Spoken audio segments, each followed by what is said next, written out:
Hi everybody, Jared here with CarBuzz.com, and today I'm going to be bringing you a review of the 2019 Volkswagen Jetta GLI. This is the all-new 7th generation model of the Volkswagen GLI. It took a break after the 6th generation model. Now it is back, and this one is better than ever because now, for the first time ever, it is virtually identical to the hatchback Volkswagen Golf GTI. Now, the GLI has always been a sentimental car to me because I used to own one, a 5th generation model back in high school.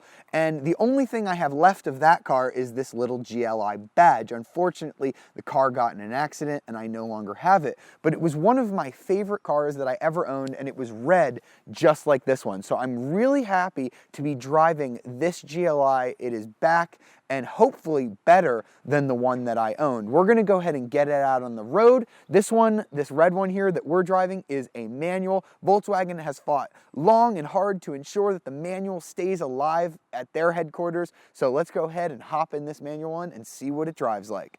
So we are currently driving on our way to Tail of the Dragon. It's a world famous road that runs through America. It's one of the best driving roads in the country, and we're going to experience it today in the Jetta GLI. Now, the one that we've picked out here has the base 6-speed manual transmission. We made a beeline straight for that. They do also have a 7-speed dual clutch on all 3 trim levels. We're going to hop in that as soon as we're done in this car and see how that one drives. I've always been a huge fan of Volkswagen's DSG, but this manual is pretty fun as well. So I know a lot of you have probably made up your minds before even watching this video whether or not you'd buy a manual or a dual clutch, but in my experience, the dual clutch is extremely good.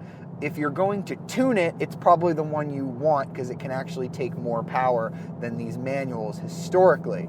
So no matter which transmission you choose, you're going to get the same engine. It's a 2-liter turbocharged engine. I believe it's called the E888, whatever, you know, Volkswagen parlance for you Volkswagen nerds out there, I myself being one of them.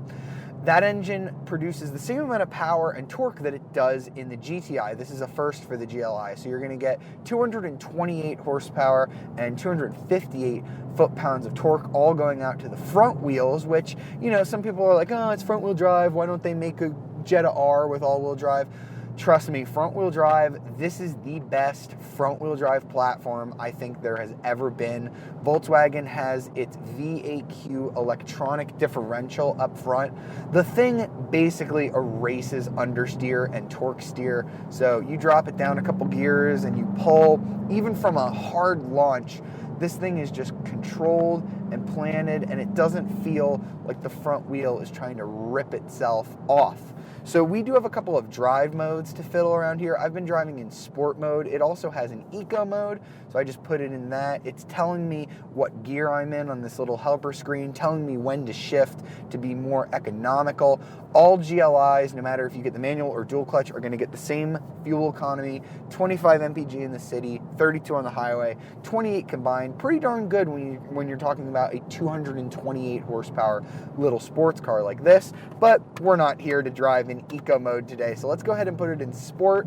As you can hear, when I put my foot onto it, it's a lot louder in sport mode. Volkswagen, I believe they're pumping in some of this noise either through speakers or maybe a valve. I'll have to ask the engineers how they're getting that sound out of it, but it kind of drones, so I wouldn't recommend doing it all the time, like when you're on the highway and you're just kind of relaxing and trying to cruise. But when you're on a back road like this, it's kind of nice to have the added sound.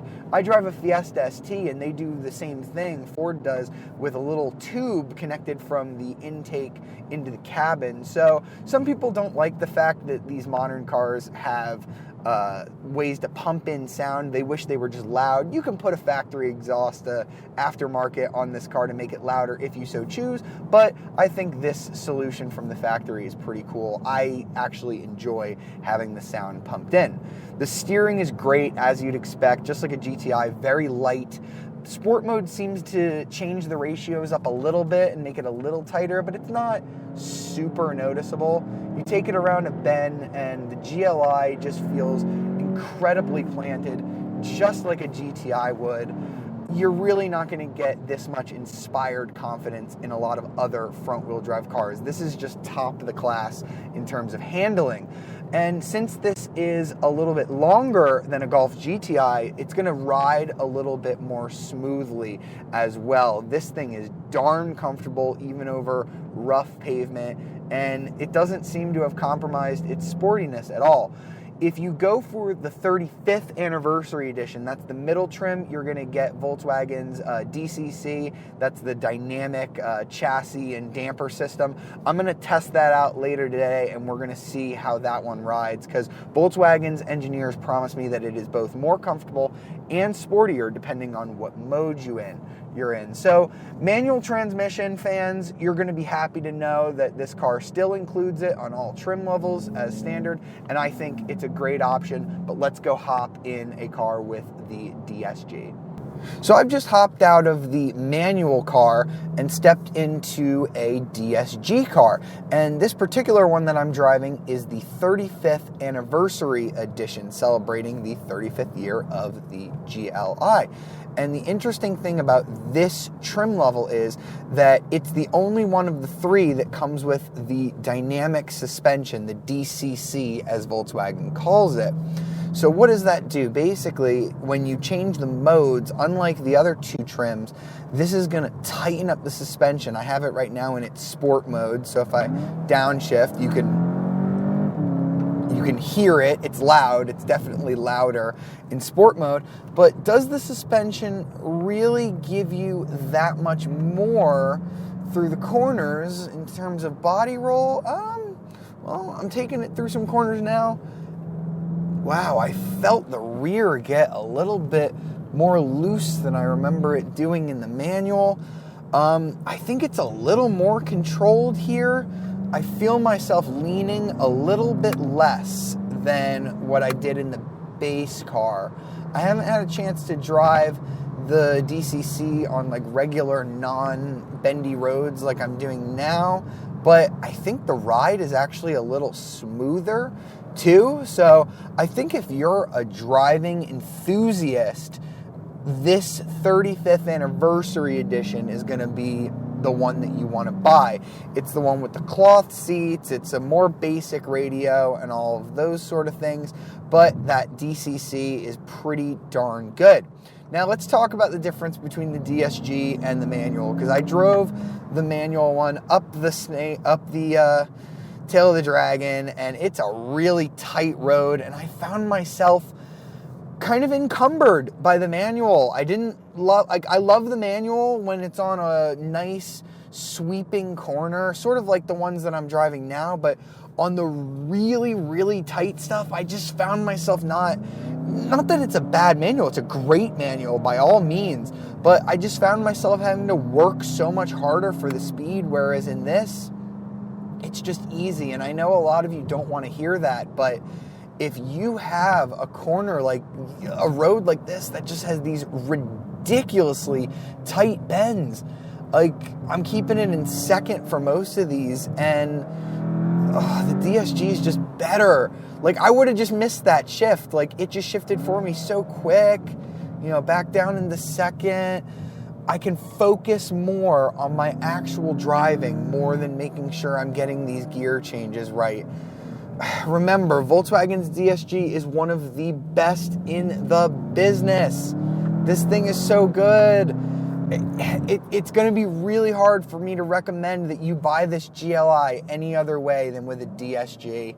I've talked with Volkswagen about who's buying a GLI versus a GTI, and the GLI buyer is more likely to be somebody who's just going in looking for the nicest Jetta they can get, and it just happens to be the sportier GLI. And I think that's why 70% of people, Volkswagen estimates, are going to opt for the DSG car. And to be honest, I said this when I drove the GTI a couple years ago, if it were my money and I was buying one of these tomorrow, it would have the DSG. Feel free to crucify me on the internet, call me a manual purist hater, whatever, but nope, manual transmission is great and all. DSG is the transmission I'm sticking with. And I drive a manual. I know the pain that you're feeling from me saying that, but that's what I get. And the GLI, I owned one in the past, and it's very rare that I review a car and I say I would take this home, other than, you know, the really expensive stuff. Of course you want to take that home. This GLI is really tempting me. I would put money down on this for myself, and it would have a DSG. So now that I'm done driving it on these excellent roads, let's go ahead and pull over now and talk about the interior. And for that, I'm actually going to step out of this car, the 35th anniversary edition, and step into an Autobahn, which is the fully loaded best trim you can get on a Jetta GLI. Okay, so now that I've pulled over, let's talk about what the GLI is like on the inside. Now, Volkswagen has always been sort of a step above other mainstream brands, and we are sitting in the fully loaded Autobahn edition of the GLI, which is a very nice place to sit. The Autobahn is going to get you this awesome virtual cockpit display, so much better than the regular gauges in terms of the information, all nice color. You can have your map, stuff in the middle, all of that sort of stuff. It's not quite as good as Audi's virtual cockpit, which is a little bit more in-depth than this. You can get a big full map, but you do get dual automatic climate controls. You do get ventilated leather seats here. You get this bigger infotainment screen than you do on the base car, which is a pretty smallish unit. So if you like luxury, if you like comfort, I would highly recommend stepping up to this Autobahn trim. It does feel a little nicer in here with the screen, with the bigger screen here. You get dual zone automatic climate control. Either way, you get some nice cubby space here. All the materials are pretty good, although to be fair, I think Volkswagen used to be a little more upscale back when I owned one in the 5th generation. I think some of their plastics have gotten a little hard over the years, but some of the upper materials, like this leather and stuff, is frankly excellent. You also get a moonroof on the Autobahn edition, which, you know, is great if you want a moonroof. The other models do not have it. So now let's go ahead and step back in the back seat, where the GLI is extremely spacious, more so than the smaller and shorter GTI. And in the back seat, you're going to get a little bit more legroom than what you get in a GTI. That's due to the GLI's added wheelbase. It's also going to make the car ride just a little bit better over bumps because you have that longer wheelbase with which to distribute the weight. So if you're just going to buy this car as a daily driver and you have a big family, the GLI might actually be the better option instead of the GTI. All right, so finishing up back here, the Jetta is basically a GTI with a trunk. So if we open up this exterior trunk release, you're going to be treated to 14.1 cubic feet of storage. It's deceptively big. Volkswagen always does really large trunks. The one thing that I'm noticing on this 7th generation model that I don't remember being on mine when I owned one in the 5th generation it's these simple bars which do impede. If you have a lot of stuff back there, this will smash into your bag, so you have to factor that in when you go ahead and close this trunk. A GTI is going to help you get taller items in because obviously it's a hatchback, but the extra length of the Jetta is going to be more practical for some people depending on how you use the trunk in your car. Folding down the seats is really easy. You just pull these little tabs and then they don't really fall too easily in place. You're going to have to go into the back seat and push them down, but you do have a nice pass through there to get to your stuff. So let's go ahead and price out the Volkswagen GLI before I give it a CarBuzz ranking. All right, so let's price out our 2019 Volkswagen Jetta GLI. There are 3 trim levels from which to choose from, each of which can be had with either a 6-speed manual as standard or an optional 7-speed DSG dual clutch transmission. The base S trim is going to start off at $25,995 with the manual or $26,795 for the DSG. All GLI models come pretty well equipped with push-button start, dual-zone automatic climate control, blind spot monitoring, heated cloth seats, automatic headlights, and rain sensing wipers, and a bunch of safety features including forward collision warning, rear cross traffic alert, and you do get Apple CarPlay and Android Auto compatibility, although it does come on a very small touchscreen. Stepping up to the 35th anniversary edition, costs $26,995, so an extra $1,000 for the manual, or an $27,795 for the DSG. That's also a $1,000 increase. And the biggest addition there is the addition of the DCC adaptive dampening system, which can tighten up the suspension in sport mode. And I definitely noticed a difference around these windy back roads. So if you are an enthusiast, I think the 35th anniversary is the one you might want to pick. It also is going to be limited production for the 2019 model year and does have some special 35th anniversary cues. Finally, the Autobahn trim, which is the most fully loaded, starts off at $29,195 for the manual or $29,995 for the DSG. Volkswagen really tried hard to keep this car under $30,000. That's going to get you the Volkswagen digital cockpit display, which replaces the analog gauges. You get a Beats audio system, ventilated leather seats, a larger 8-inch touchscreen, and a panoramic moonroof.